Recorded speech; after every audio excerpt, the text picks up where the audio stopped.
It is important that we talk about how men control you because it's not always going to be the obvious ways that we see described to us when we're discussing domestic violence, coercive control, and ways to spot potential abusers.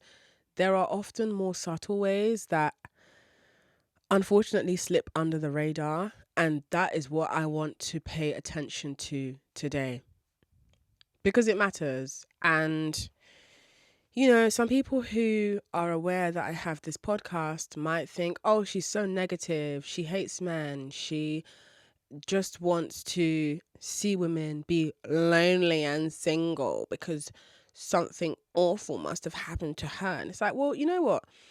I don't think that the rebuttal of something awful must have happened to you is necessarily something that can discredit a person's perspective. Because actually, if you're saying to a woman, wow, something awful must have happened to you for you to think this way, so you agree. So you agree that women are subject to patriarchy, so much so that there's a possibility that almost every woman you meet will have had something happen to them. And as a result, their perspective will have been affected by the misogyny they live through every day. So you agree that something must have happened to women. I wonder what that something is.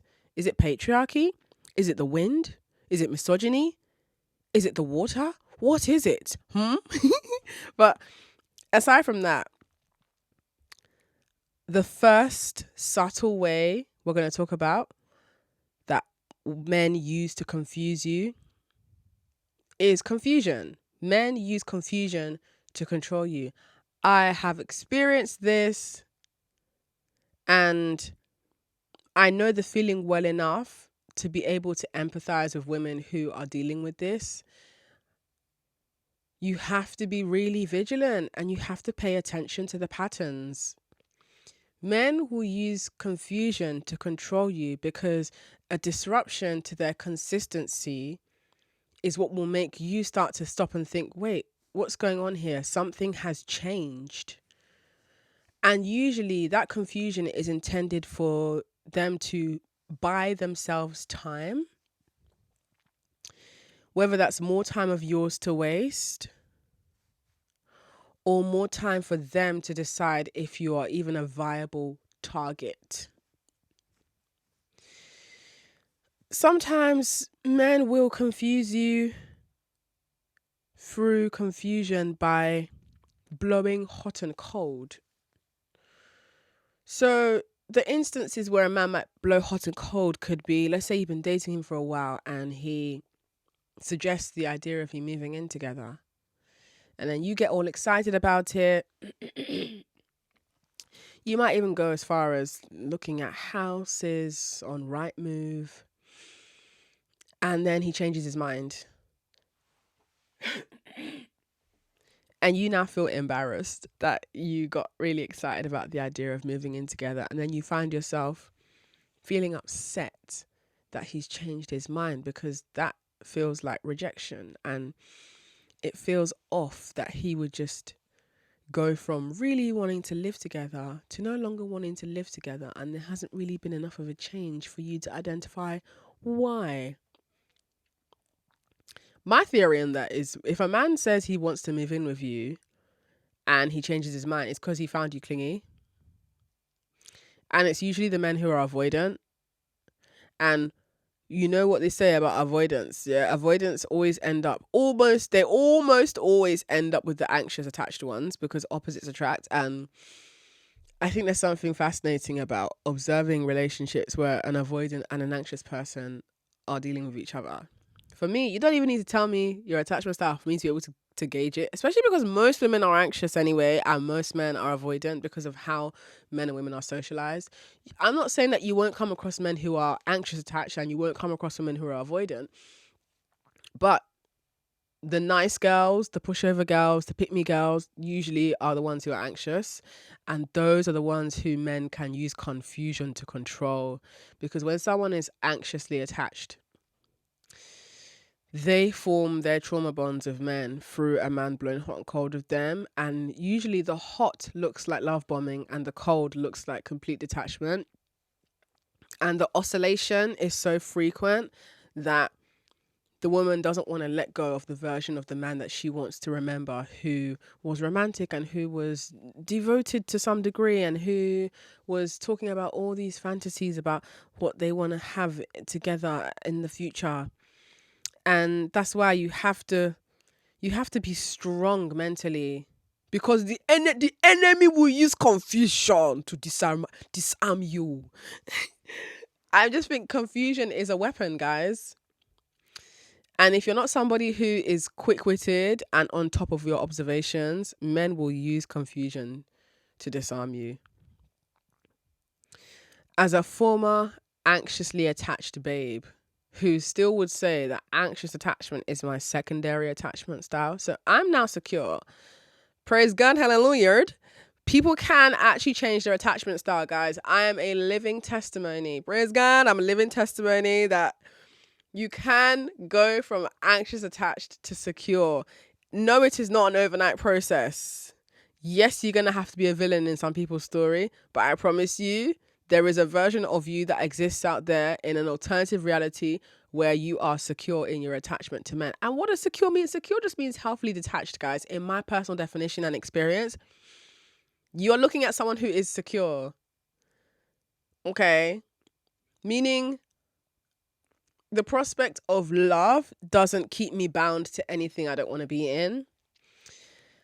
If something is going well, I can let myself enjoy it. You know, like I can enjoy dating a man when things are going well, but I will always be 1 foot in, 1 foot out until I have ample reason to put both feet in.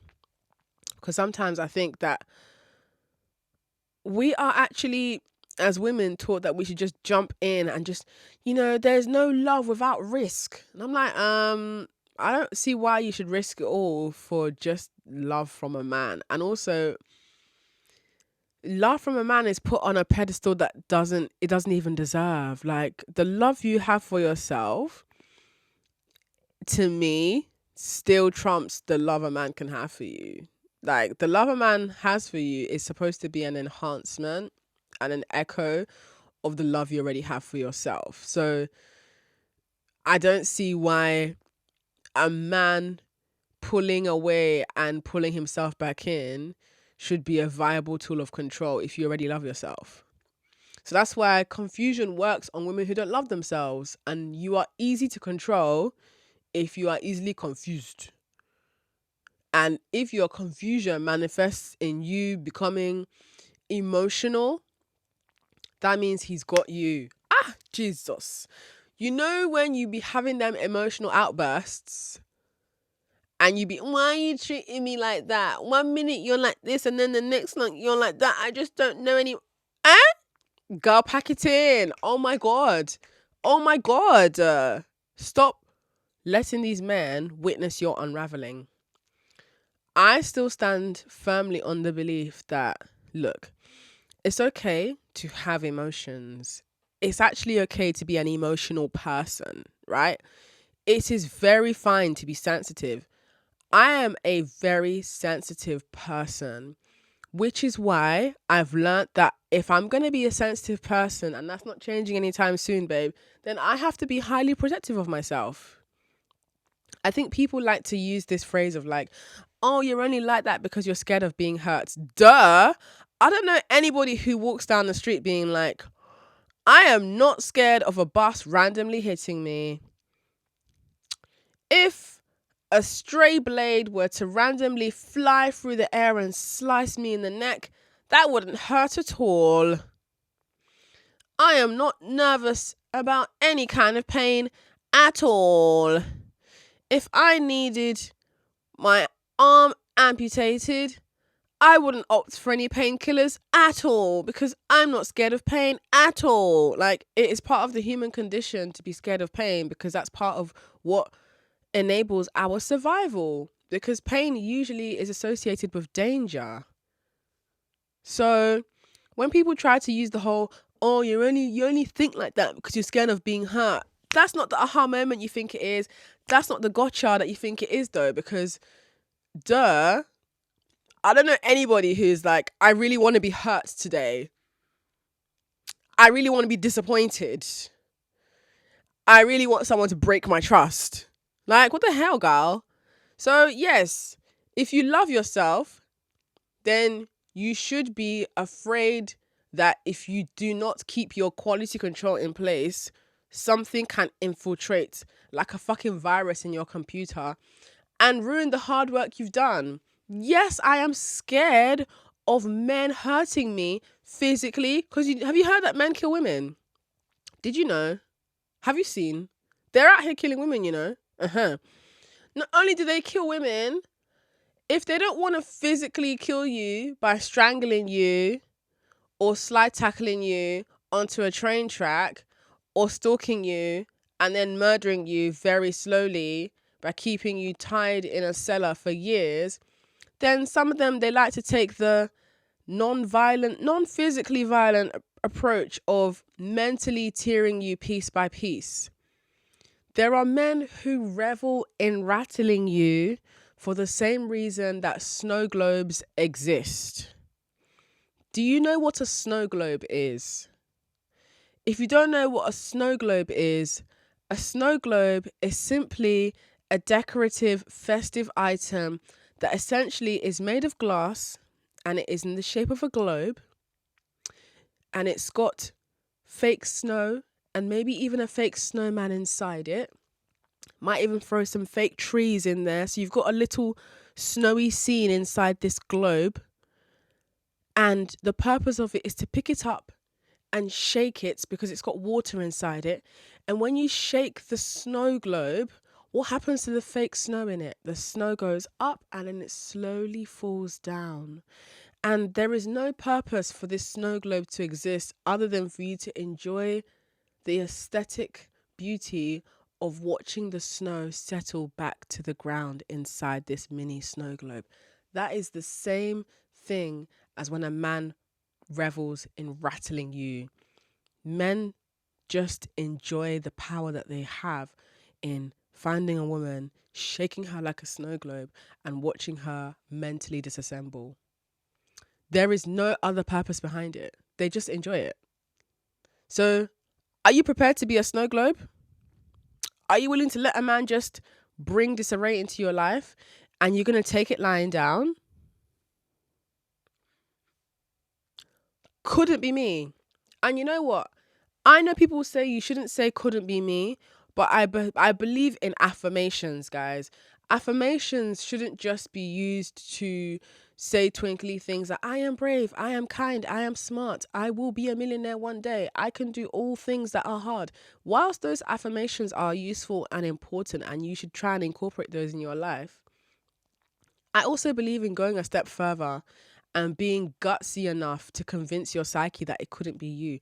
Because the more you repeat the saying, couldn't be me, couldn't be me, you're actually convincing yourself that, you know what, it actually couldn't be me. And you're also trusting in God.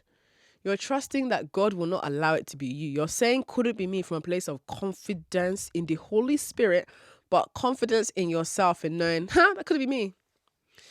I know it couldn't be me because my God will not allow it. Amen. I know it couldn't be me because I will not allow that to be my life. I will rather live the life I'm living now than to find myself in a situation as draining and stupid as that. Could not be me. Could not be me. People say you shouldn't say couldn't be me because it's kind of like bringing bad luck to yourself because you never know what situation you'll find yourself in. I hear that, but I also rebuke it. You have to rebuke certain things. Sometimes couldn't be me is another way of saying God forbid. Sometimes couldn't be me is another way of saying I actually rebuke it. That's not my portion. In Jesus' name, it couldn't be me. Back to sender. So I'll give you an example of couldn't be me. Bogey crying in front of a man, begging him to take you back. Couldn't be me. Having a mental unraveling in front of a man because you're tired of the way that he's ignoring you and treating you and confusing you by blowing hot and cold. Couldn't be me. Let me tell you why it couldn't be me, because I'm way too self-centered for that. I'm teetering on the line of sociopath, guys. And you know what? Sociopath is usually used to describe people that harm animals and are apathetic. That's not what I describe as sociopath, because that's the more extreme version of that spectrum. When I say sociopath, yeah, it's because people keep calling me that, because anybody who is not easily swindled by the idea of love, anybody who's able to just disconnect quickly and detach quickly from others, you're called a sociopath. Whilst I wouldn't personally describe myself as a sociopath, I intentionally use the wording of I'm teetering on that line, because I take the characteristics of sociopath that I think are positive and I leave the rest. I'm not trying to be out here harming animals or harming people. I don't care to come into someone's life and deliberately cause disarray for no reason. I don't revel in that at all. I don't enjoy that. What I would say I learn from sociopathic people is their ability to detach once the thing no longer serves them.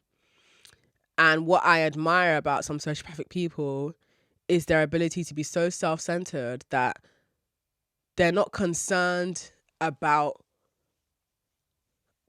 making other people feel special by hanging around too long. Because one thing about sociopath is that they'll pretend for as long as they need to, and then once it stops serving them, they'll disappear. And sociopath, in the way I'm describing it, and narcissist are very similar. Now, again, I wouldn't use narcissist to describe myself. Maybe other people will. The reason why I don't use narcissist to describe myself is because I have a deeply, deeply empathetic streak for genuinely seeing other people's feelings and perspective. And if you know me personally, then you know I'm not an aggressor in it, so I don't even need to defend myself. But what I'm saying is that confusion shit don't work on me, because I'm not saying that I can't experience confusion. What I'm saying is what men intend to get out of creating that confusion, they don't get it with me, because once you behave in a way that confuses me, I'm taking that as a clear communication. I'm taking that as a clear sign that, okay,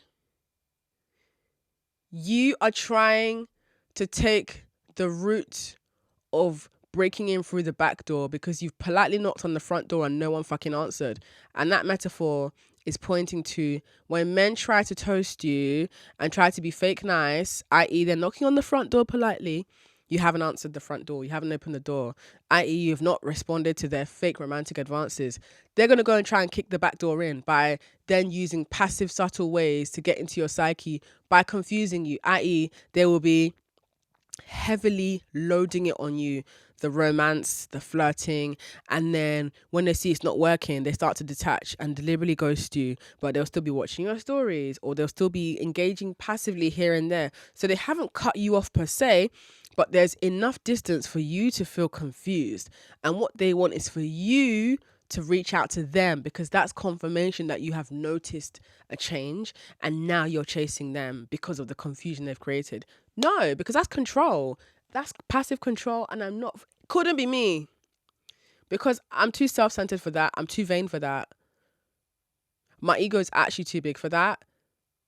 When it comes to men, my ego is massive. Now, when it comes to women and my friendships with people, including men, I'm actually so different. Like, I promise you, yeah, I feel like I need to fucking get someone to come and vouch for me here, because you might not believe it, but I'm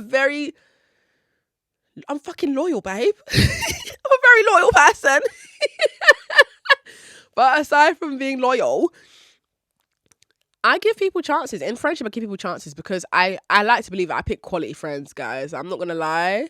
My taste in friends fucking slaps. I'm not saying that my friends are perfect. I'm not even saying that I'm perfect. I'm saying that I'm self-centered. But in my friendships, I know how to be the person who will make accommodations for my friend if maybe they're just not picking up on the pace we're used to in our friendship, or if I do something to upset my friend, I'm happy to grovel. I'm happy to put my energy into, let's talk about this. I'm happy to send paragraphs, that's what all the energy that I don't give men, it goes somewhere, just not to men.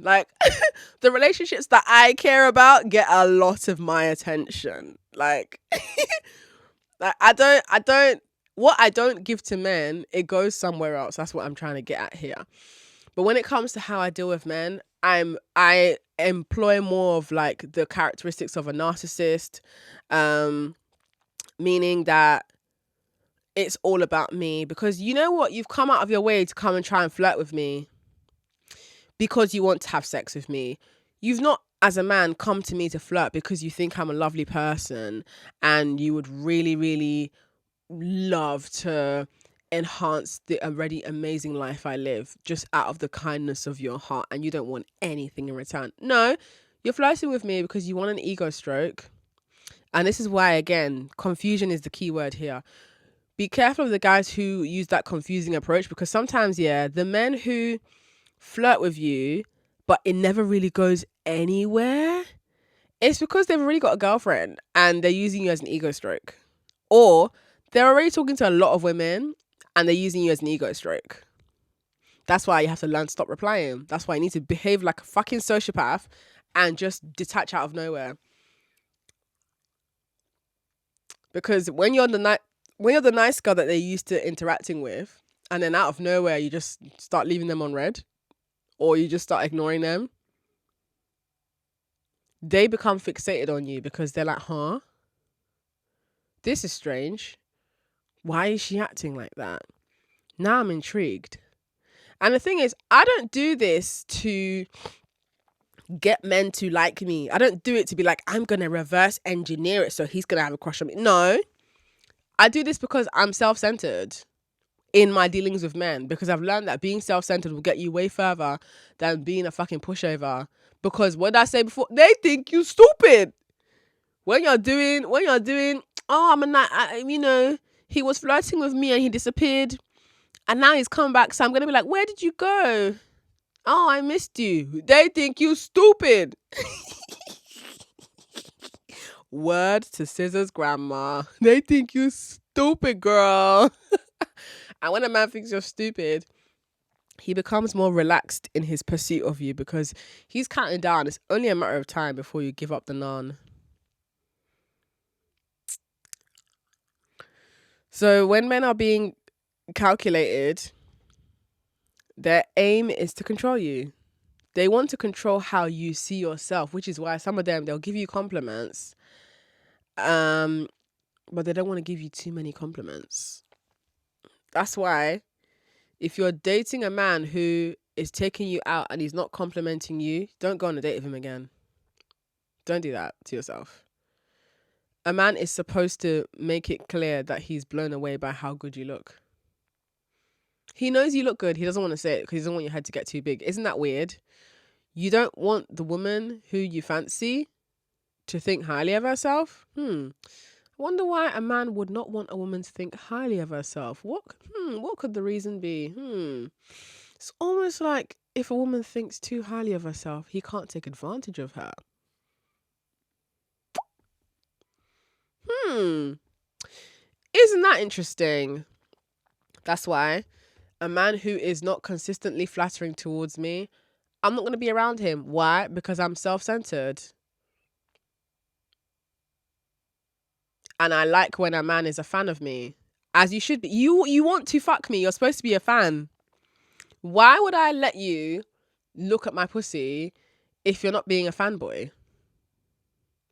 You mean you want to get the AAA backstage experience, but you ain't paid for the VIP package? Why would I let you here?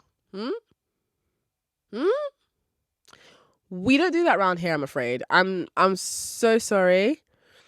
But you need to be careful of men who also will like use the approach of grandiosity. Because again, this is that whole thing of confusion. Grandiosity is, grand gestures, whether that's big compliments or him making these big promises about how he wants to do XYZ for you. Maybe he might even, if he's like a public figure kind of guy or a celebrity, he might even take you to these like shiny events that he goes to have you feeling gassed. Like, this could be your life if you stick around with me, pretty lady. And give you the preview of the gassed feeling of walking into an event with him and it's you and him and you're feeling good about yourself. They do that on purpose to market you the lifestyle that they're going to dangle above your head. But if you're like me and you're a woman who knows how to find yourself in rooms like that, regardless of a man, then they have no power over you in that arena whatsoever. Another form of grandiosity is the more common ones, like, they might take you shopping, or they might take you on really nice dates, or buy you gifts, and then still kind of ghost you or still blow hot and cold with you. That's why it's like, look, I actually do agree when people say money isn't everything. Guys, we're having the same conversation. Money is not everything, but neither is love. That's why I need both. But money isn't everything. For me, you see how people say that, like, oh, a man needs to be tall for them to date him. You have your reasons why you like tall men. I find tall men attractive, but that's not gonna be enough of a reason for me to date him just because he's tall. I find men who have money attractive, but that's not going to be a reason for me to date him just because he has money. I find men who are intelligent attractive, but that's not going to be the sole reason I'll date him just because a man is intelligent. Because a man can be intelligent, but he doesn't know how to make any money and he's not romantic. So what am I doing with the intelligence? Fucking Socrates. Aristotle, what are we discussing? Just like how a man can be tall, but if he's not generous, if he hasn't got money, if he's not funny or kind or intelligent, what are we discussing? And just like how a man can have money, but maybe he's not attractive to me, he's mean, maybe he's even stingy, maybe he hasn't got good hygiene. What am I doing? I'm not staying for anything that doesn't suit the life that I want to have. All I'm expressing is that money is a non-negotiable for me. If you're a man and you're trying to move to me, you better get your money up and you better have your life in check before you come here. You should come prepared before you come to me. That's all I'm saying. So the grandiosity, I don't fall for the grandiosity. If anything, I like to think of myself as a bit of an advanced player, where I might even, just for the shits and giggles, I might even play into the grandiosity, because this happens as well. This happened to me before, where, like, a guy has taken me shopping, giving me money. I know he's being grandiose. I know that it's going to run out very soon, but I'm playing into it because it's like, look, you think you're playing me? I'm playing you at your own game, because I'm going to leave with more than I came with. So I win regardless. You didn't sleep with me. Not her breast was pressed. You didn't get anything you wanted from me, but I got what I wanted from you, because I clocked from early on that you're going to try and use money and gifts to entice me and try and control me by pulling away and then pulling in again with your money and gifts and then pulling away. But you don't know that I can live without men's attention. However, if you're going to pull up and you're going to be giving me gifts and money, I'm going to pretend like, oh my God, you are so sweet. I'm going to pretend like I'm part of your game too. And when you disappear, I'm act like you died. So now your game didn't work and you've put yourself in a position to lose me. And now it's clear that your intentions are very obvious, but I've gotten the money and gifts and you didn't get any pussy. You didn't get to see my breast. You got nothing. So who is the idiot out of me and you? Right then. So sometimes it's about seeing what men are doing and flipping it for your own benefit, rather than letting men confuse you, letting men control you because you just want to be loved.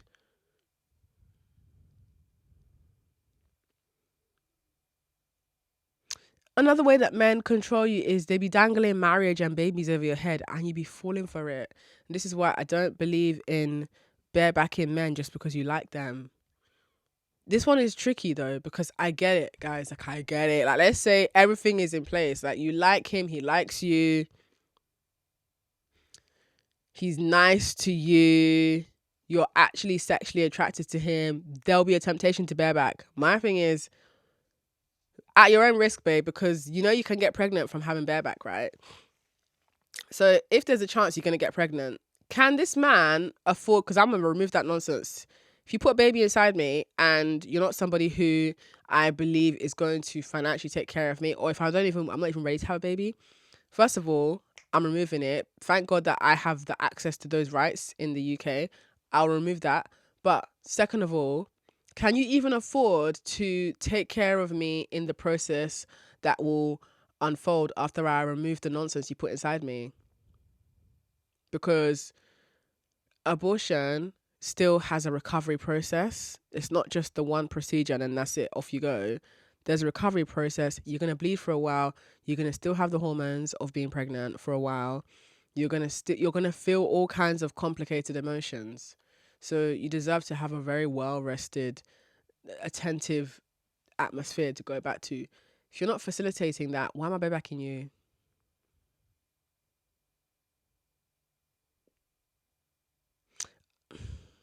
Because my thing is, yeah, when you're barebacking guys and you're not even in a stage where you're sure he's going to want to commit to you in any form of what that word means, you in danger, girl. And they think you're stupid as well.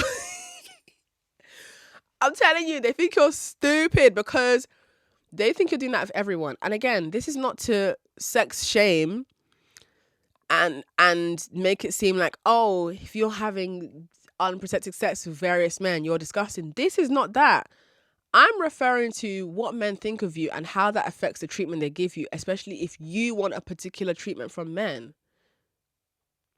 Men perceive bareback differently to the way we perceive it. Whilst you perceive bareback as bonding, they perceive bareback as this is the final boss level stage of access to you. They feel like they've got you now. Like, this is it. Bareback. First of all, yeah, as a dominatrix, I can tell you that by the time I get round to barebacking someone,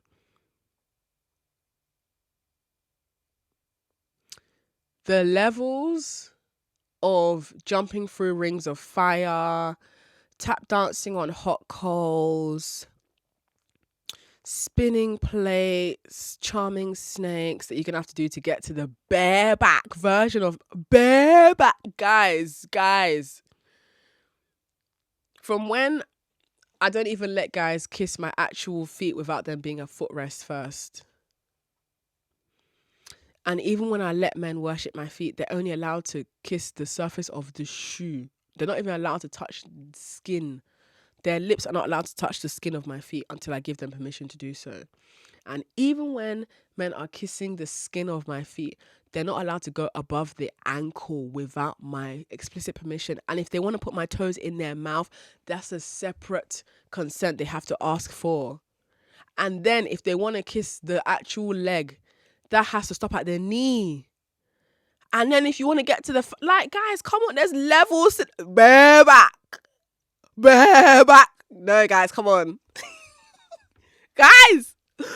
Again, I'm not saying this to be slut shamey because that's not what we do around here, okay? Everyone has a different approach to sex. What I'm saying is we view our actions in one way and men view our actions in another way. So if you think that you're just being free-spirited and casual, men just see you as accessible. And there's nothing wrong with that if you're doing this with someone who actually cares about you.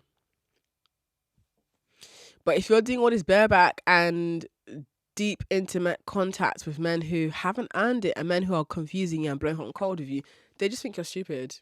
And it's not nice for a man to think you're stupid because once a man thinks you're stupid, the effort drops because he believes you're still going to hang around anyway. And so with the whole thing of dangling marriage and babies, that conversation becomes very techie when you're barebacking them because they now know that you're emotionally attached to them because you've gotten emotionally involved. And this is another thing.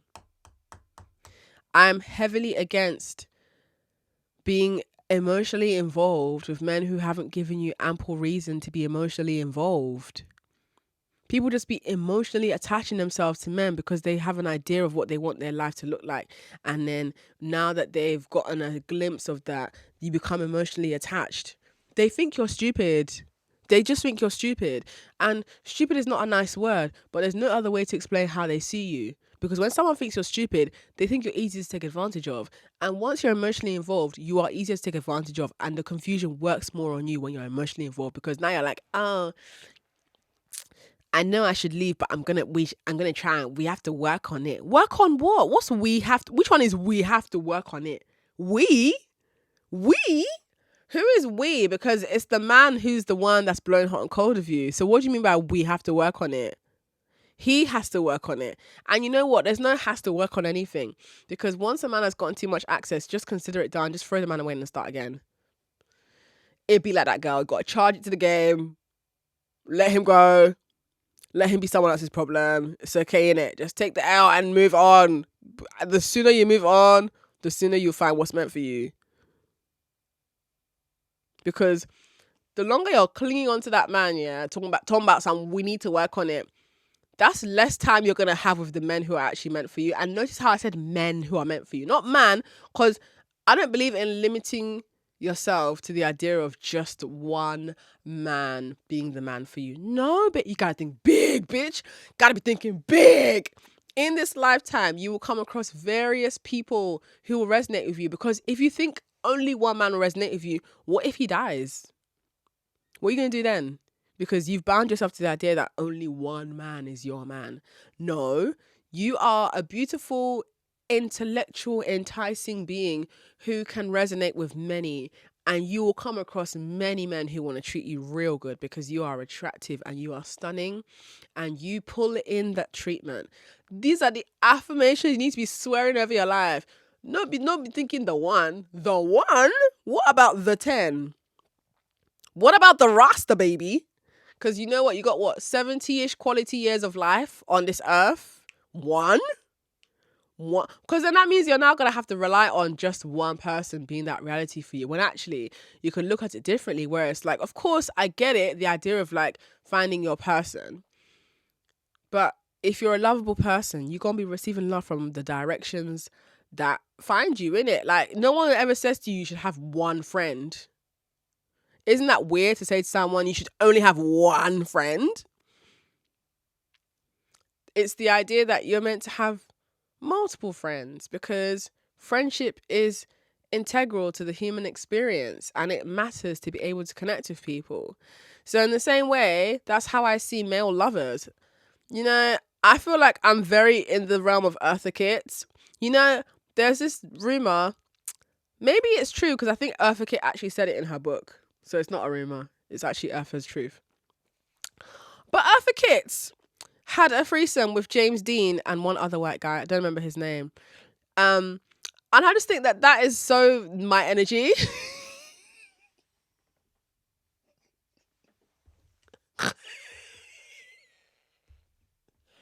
Have I had a threesome before?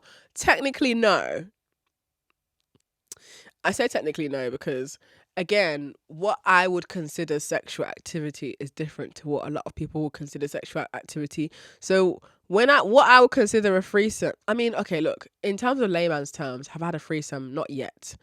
But in terms of experiencing sexual activity with more than one man, yes, I have.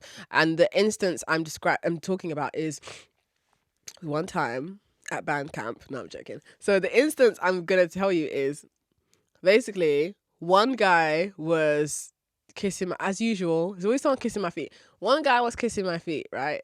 This shit felt like I was in a movie. I was like, I could get used to this. So one guy was kissing my feet. This is like one of the dominatrix events I usually go to. One guy was kissing my feet, but my feet were I was wearing my heels, I think. But he had one shoe off. So he was massaging one foot and holding the other heeled foot, high heel wearing foot. And then another guy saw what was happening and he came to me and he was like, "Hello, goddess, can I please give you a shoulder massage?" And I was like, "Yeah, I guess." I was like, "Yes, you can." And so one guy was like massaging my shoulders and like rubbing my arms. And then the other guy is rubbing my feet. And then another guy came up to me and he was like, "This is so beautiful." And it was a black guy. A black guy came up to me and it was obviously he saw two white men adoring me. And this black guy comes up to me and he's like, this is what you deserve. It was so funny. That's my version of a threesome. Obviously, like, would I engage in an actual like sexual threesome? For me, the brief that would be set would be that like this is all about me. So I think it would be with two guys, and they would both be following my orders. if you know what I mean. Anyway, where I was going with this is, why you gotta limit yourself to the one? Why you gotta limit yourself to thinking that like only one man is the one for you? Because that's how men are able to control you. Because they will convince you that they are the one for you because they've love bombed you with the words, the treatment, the gifts, the presents, the time. And then when they start to pull away and shake you like a snow globe, you hang around being like, we need to work on it because this could be the one and no one's going to understand me like this guy. Girl, what do you mean no one's ever going to understand me like him? Are you a fucking 12 tentacled jellyfish that lives at the bottom of the sea that people only see 3 times a year and they have no idea how you got here? And scientists are scrambling to figure out how you exist. Like, you're a person. You're not that complicated in the grand scheme of things. You are very lovable.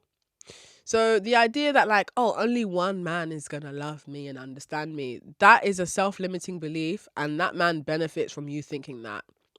Whereas if you held the belief of, you know what, I'm a lovable person and I will connect with many people in this lifetime who are meant for me. So whilst this connection was working for a while, it's clear that it's run its course and I will now reopen myself to exploring more connections that benefit me. Have you ever tried that perspective? Because men will hurt your feelings on purpose just so they can control you. Because once a man knows he can ruin your day, that means he knows he can control you. I'm telling you, I've seen this happen around me time and time again. And me, unless you ask me for my opinion, I'm not saying a word. Because you got to leave people to know why they don't want to feel a certain way in future. Sometimes just telling somebody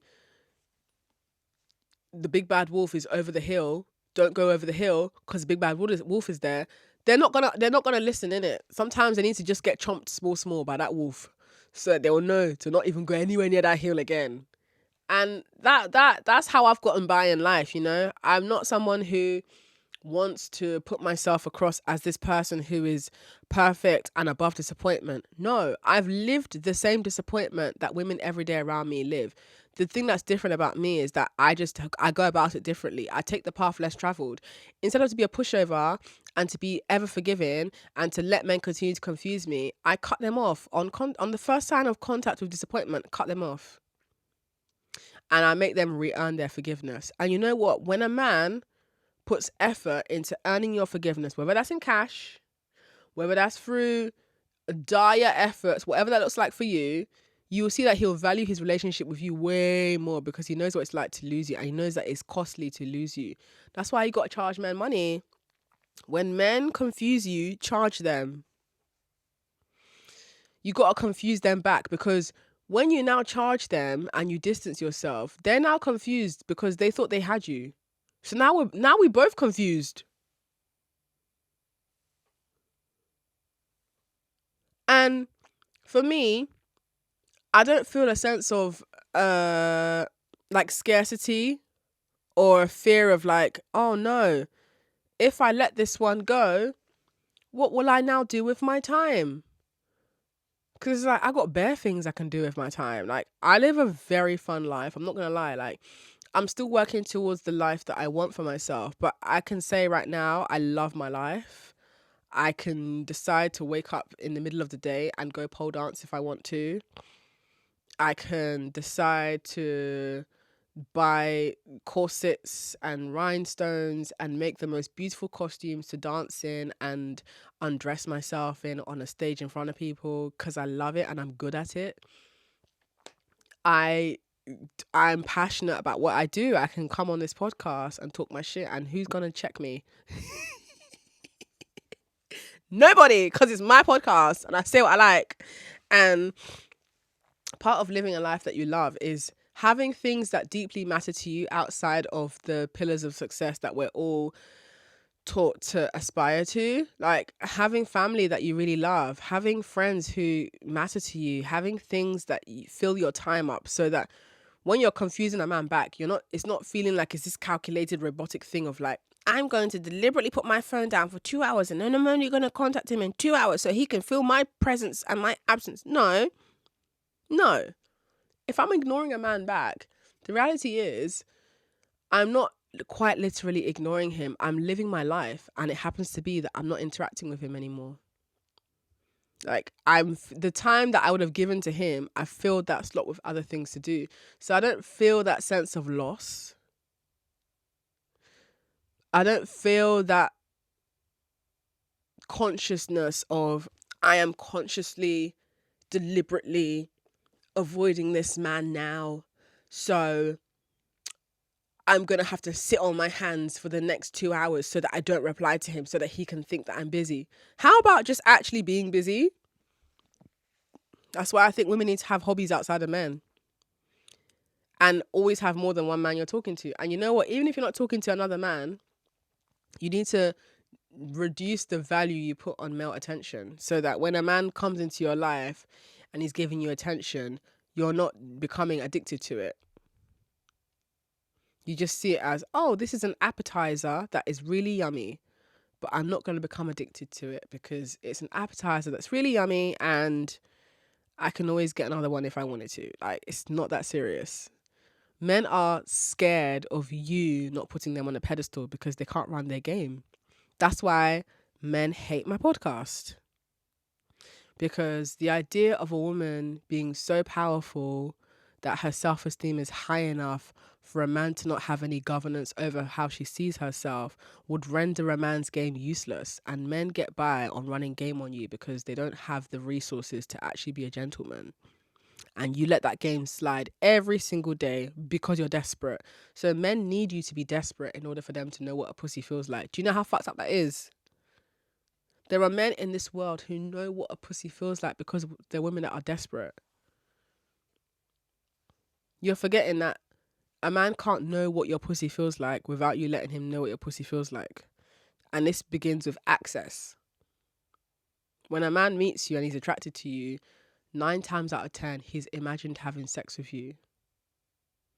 Now, you know me, I'm not offended by you having sexual fantasies about me. I'm very attractive. And I have Scorpio placements, so I know that I emit erotic energy. You're allowed to fantasize about me, but, you know, if you want to take that fantasy into reality, you can't afford it. So just keep that fantasy in your head. But if you decide you can afford it, then, you know, best of luck to you. May your advances prevail. I wish you the best. Let's hope you can impress me, because I'm not really an easy person to impress. Like, you can entice me, but impress me is different. Entice means I've given you the opportunity to impress me. Like, I'm open to seeing what you're going to do. I've given you a bit of attention. The floor is now yours. Speak. So for me to now be impressed, that's a different conversation.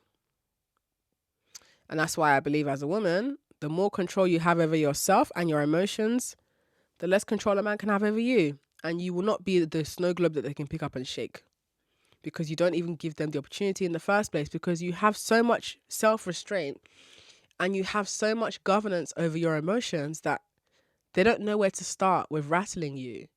And because you're not someone that's easily provoked and you know how to contain your feelings and release them in an environment that is safe and where you can actually have full room to explore your feelings, men can't get over on you. They can't get into your head, because for a man to get into your pussy, he needs to get into your head. But if you don't allow him to get into your head, he cannot confuse you. He can only send you mixed signals, and you can make your observations about those mixed signals, and based on those observations, you decide how you're going to move next. So I hope you enjoyed that conversation. Thank you for listening, and I wish you all the self-restraint in the world, because you're going to need it if you're living on a planet where people fucking murder women. Take care.